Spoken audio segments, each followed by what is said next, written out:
Ladies and gentlemen, welcome back to another video about the National Basketball Association. I'm Jay Canada, and today we're looking at the best NBA player from each team. Now, in addition to me giving you my opinion on who's the best player on each team, I'm actually going to rank them from 30 down to 1. So I guess that means you have a couple things you can call me out on who I choose as best player on each team and which order they're ranked. So much for you to yell at me about. So yeah, this should be fun. Why don't we get started? Number 30, the Charlotte Hornets and Cody Zeller.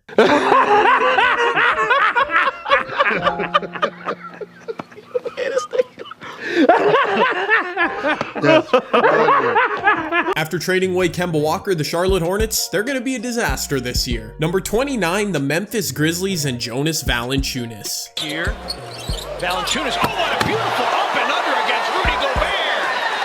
I know it's kind of hard to believe, but Jonas Valanciunas actually put up really good numbers after being traded from the Raptors last year. Number 28, the Cleveland Cavaliers and Kevin Love.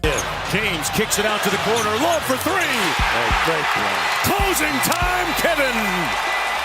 Great pass. Without a secondary star, we all thought Love might return to his old Timberwolves form last year. It didn't happen. He battled injuries and he's just not the same player he used to be. Number 27, the New York Knicks and Julius Randle. I truly wish I could have slotted Randle higher on this list because he had a tremendous breakout season in New Orleans last year, averaging 21 points, 9 rebounds on over 50% shooting. Number 26, the San Antonio Spurs and LaMarcus Aldridge. Both veteran stars on the Spurs, Aldridge and DeRozan, would both be so much better in a different era of basketball, but Aldridge remains slightly better. Number 25, the Atlanta Hawks and Trae Young. 7-6, looking to win it here.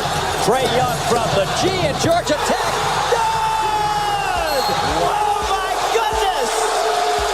This was the first seriously tough choice I had to make between two players on a team. Both Trae Young and John Collins averaged near 20-point double-doubles, but for me, a really good point guard almost always trumps a really good big man on these lists, so I went with Trae. Number 24, the Chicago Bulls and Zach Lavine. The Bulls are building something really nice in Chicago, led by Lavine, Lauri Markkanen, Otto Porter Jr., Wendell Carter, and others.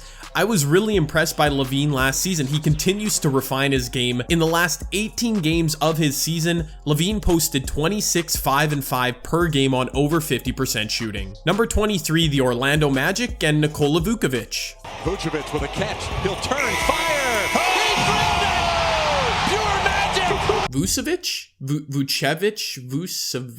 I don't know. Unlike with the Chicago Bulls who I just talked about, I don't get what the Orlando Magic are doing. They have like 23 big men on their roster and Nikola Vucevic is the best of them. Number 22, the OKC Thunder and Chris Paul. It really felt wrong placing the point guard himself, Chris Paul, this low on the list, but there is no denying the fact he's on the downslope of his career. He will certainly see his usage rates and overall numbers rise, being the number one option, but even his trademark efficiency numbers took a hit last year. Number 21, the Sacramento Kings and De'Aaron Fox. I felt wrong placing CP3 where I did on the list. Similarly, I questioned placing De'Aaron Fox this high, but I had literally no choice. De'Aaron's sophomore season was an improvement across the board from his rookie year. He's got the quickness, length, and willingness to not only be a great offensive player, but dominate games defensively as well. Number 20, the Indiana Pacers and Victor Oladipo. Oh, the rebound. Dude.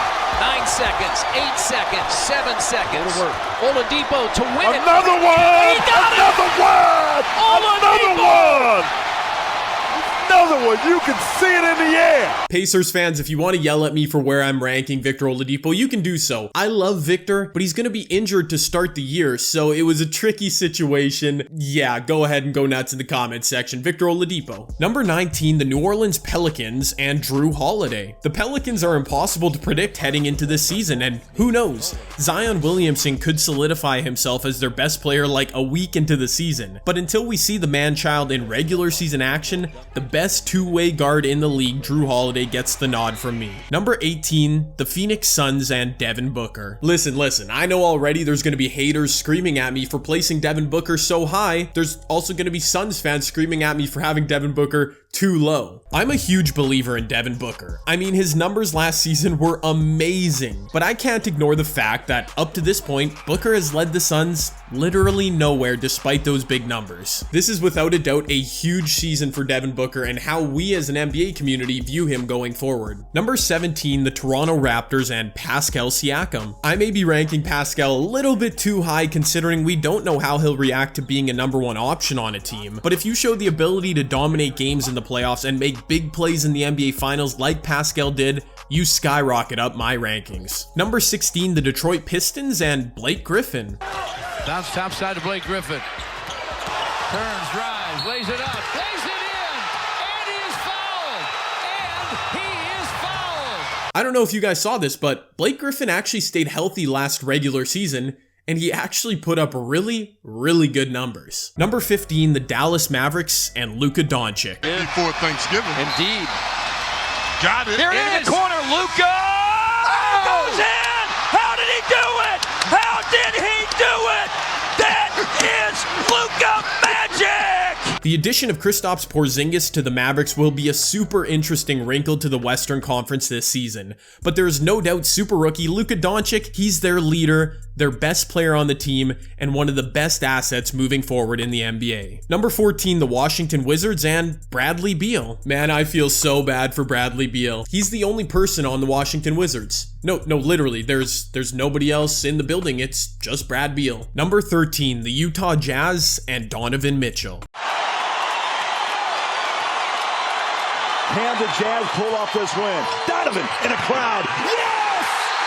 My goodness, this young man's a player! Okay, I realize this is a controversial choice, even in my mind. Every advanced stat last year proved that Rudy Gobert is the Jazz's best player, one of the best in the league as a matter of fact. But for me, an offensively limited big man just can't be regarded as the best player on his team, especially when there's a dynamic, confident scoring machine on the wing, which the Jazz have in Donovan Mitchell. I know this one's going to be controversial, and you could probably talk me into Rudy Gobert, even Mike Conley being rated over Donovan Mitchell, but I don't know. I'm just a big believer in Spida this year. Number 12, the Brooklyn Nets and Kyrie Irving. I don't like not including players who are injured on a list like this, but since we know Kevin Durant is gone for the season, by default Kyrie Irving is the best player on the Nets this season. Coming off a tough year in Boston, he doesn't quite crack the top 10 for me, but we know Kyrie Irving is nice. Number 11, the Boston Celtics and Kemba Walker. Replacing Kyrie Irving in Boston, I truly believe Kemba Walker is a sleeper MVP candidate this season.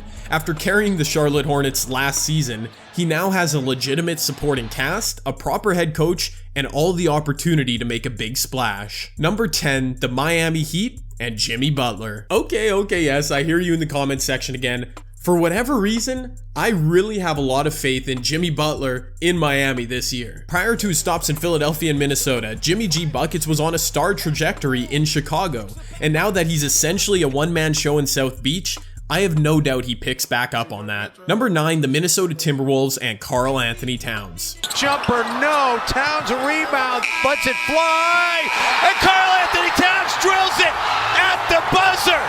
A catastrophic finish for the Grizzlies. The first of 3 very elite centers in a row coming on this list, and in my opinion, Towns is the worst. But at number 9 on this list, clearly I think very highly of him, and he's the undisputed leader of the T-Wolves. Number 8, the Denver Nuggets and Nikola Jokic. The ability to run the offense as a center and do so efficiently puts Jokic in a class of his own in the NBA. Not to mention the fact he is durable and actually turned his game up in the playoffs. It was extremely difficult ranking him behind the next player on this list. Number 7, the Philadelphia 76ers and Joel Embiid. Unlike Jokic, Embiid is not very durable, and he didn't improve his game in the playoffs, but his potential is so tantalizing, and his ability to dominate both sides of the ball make it just impossible for me to not rank him as the best center in the NBA. Number 6, the Portland Trail Blazers and Damian Lillard. I'm really not sure what else I or anybody can say about Dame. He's proven in the regular season and the playoffs to be an extremely elite player, extremely clutch player, and an extremely solid leader as well. Number 5, the Golden State Warriors and Stephen Curry. Without Kevin Durant and Klay Thompson for a large chunk of this season, we may see a return to 2016 Steph Curry this season. We might also see the Warriors superstar struggle slightly without a secondary star to attract attention. Regardless of which case we do see, Steph Curry is Steph Curry, and it would be reckless of me not to put him in the top 5. Number 4, the LA Lakers and... wait for it. Anthony Davis. What in the... Did I just say Anthony Davis? Oh my goodness. LeBron, if you're watching this video, I am very, very sorry.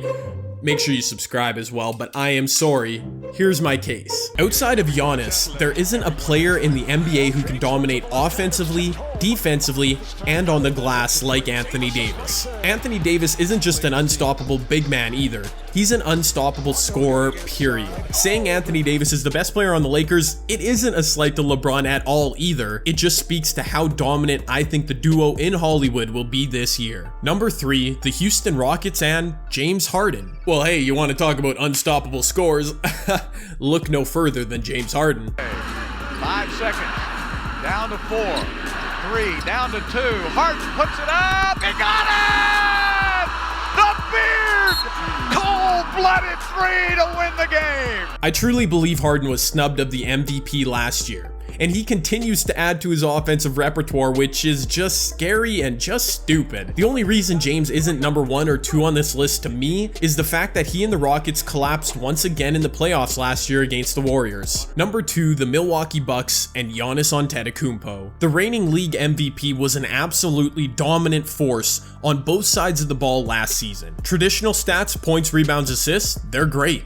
Advanced metrics, box plus minus, win shares per 48, value above replacement, they're also great. The idea that Giannis could still improve his game, that is great. The only problem I have with Giannis is that his play did dip slightly in the playoffs, and that's the only reason he ranks behind number 1, the LA Clippers and Kawhi Leonard. I must admit, the fact that Kawhi doesn't play make for others around him all that well has always made me think lesser of him as an NBA player. But I would have to be a complete idiot to not acknowledge the unbelievable run he had last year, the extremely polished two-way game he possesses, and the killer instinct which saw him end the 76ers in dramatic fashion last year, the Warriors dynasty, and eventually the Toronto Raptors, as a matter of fact. Kawhi Leonard, what a killer. And that's it, guys. My list for the best player on each NBA team ranked from 30 down to 1. I'd love to read all your feedback for this video, so go nuts on any aspect of it down below in the comment section. If you enjoy my content, do me a favor. Click my face on the screen right now to subscribe ASAP. Also, check out 2 other videos that'll be popping up on my channel. Show some love to those as well. And I'll see you guys in the next upload.